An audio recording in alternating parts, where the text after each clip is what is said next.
So this morning, residents and tourists alike are in Florida. They're preparing for Hurricane Milton's expected landfall tomorrow, and a lot of them are trying to get out of town. They're heeding the warning. Check out this live look at traffic right now on I-25. The interstate has been packed for days as people try to leave the area ahead of this storm. This is what it's looked like for several days now.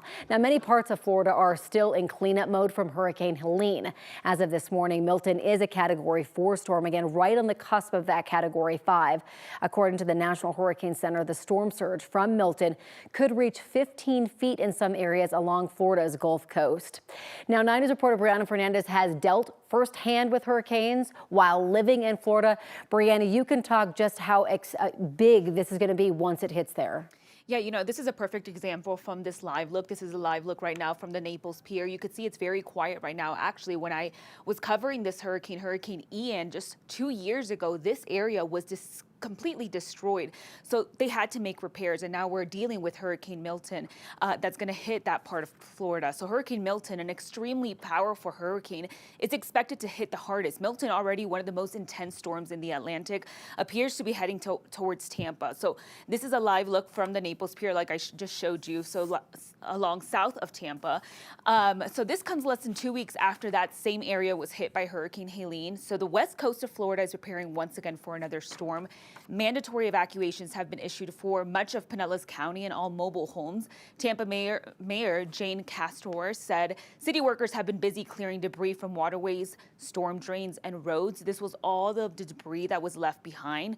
And it's not just city workers. 500 people, including FDOT, Florida Highway Patrol, Florida State Guards, are coming together to help clear as much debris as possible.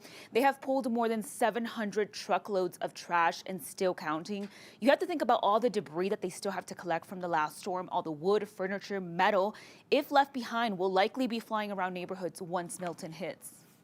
The debris issue certainly will be another problem for them this time. They haven't had the time and the opportunity to pick up the debris that people have left outside their homes as they started the recovery from the last storm. So there'll be lots of floating debris. It makes it much more difficult for the boats, even with propeller guards and all the things that it will make it much more difficult for the boats to navigate in those conditions.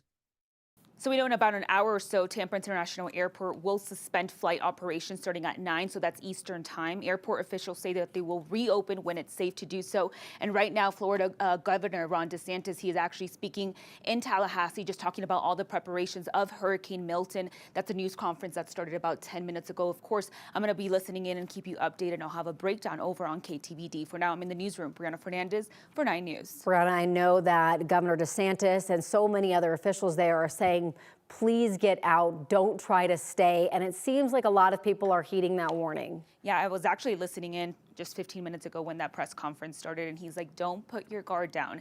Definitely take precautions, evacuate if you need to, especially in the areas that are going to be getting hit, which is the west of Florida, that Tampa area, Pinellas County, which just got hit by Hurricane Helene. Oh, it's just so terrible for residents there. All right, Brianna, thank you.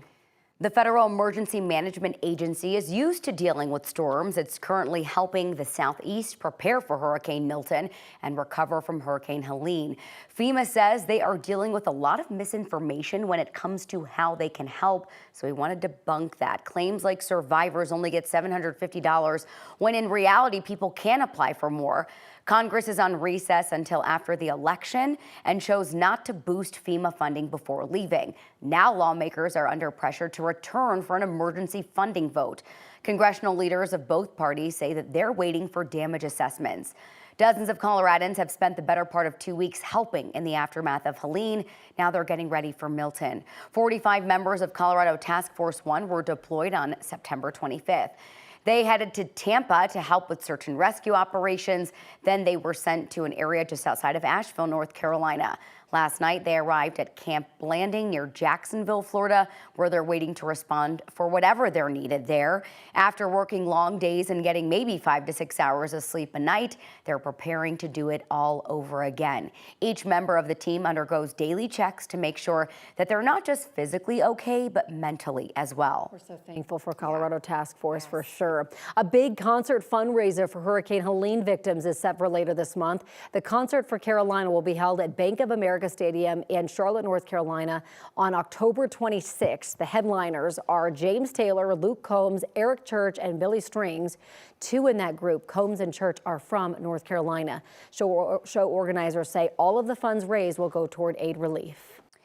And this morning, we do want to get you out the door locally and show you what the drive looks like. This is I-25 in the North Washington area this morning. 58th Avenue is where we're looking. Lanes headed toward us southbound, getting a little bit busier right now. Let's go ahead and take you over to our map. Right now, a lot of green out here. I wouldn't say any significant delays by any means. Westbound I-70 drive, 17 minutes between E-470 and 76. That's maybe a 3-minute slowdown. Both sides of 225 clear for the most part. Denver to Boulder drive, not giving us any trouble on westbound Highway 36, and we're looking at a quick 14 to 15-minute drive time on I-25 between downtown and the Denver Tech Center.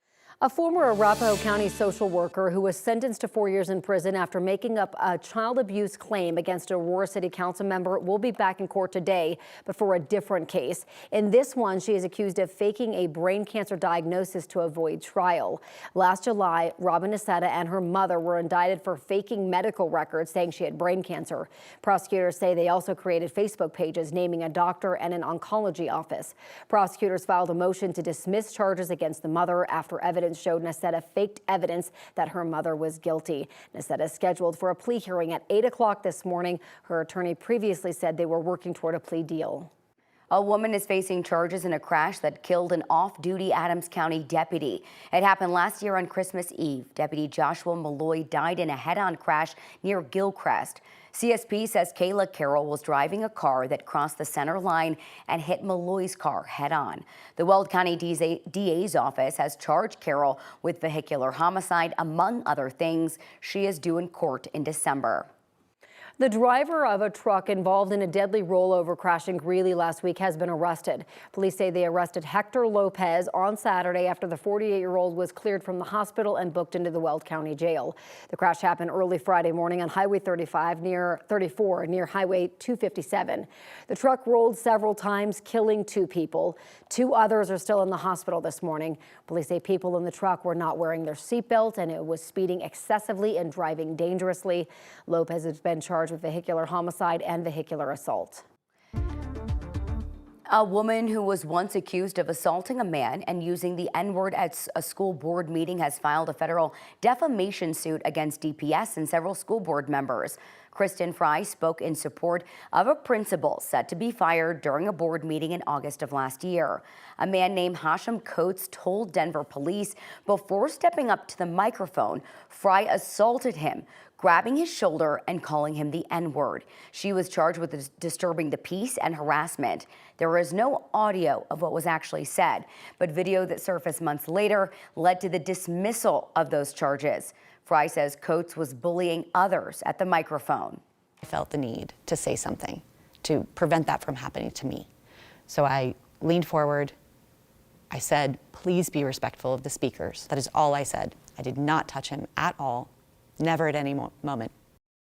Fry's lawsuit also claims school board members also gave the allegation credence. A DPS spokesman declined to comment on the suit.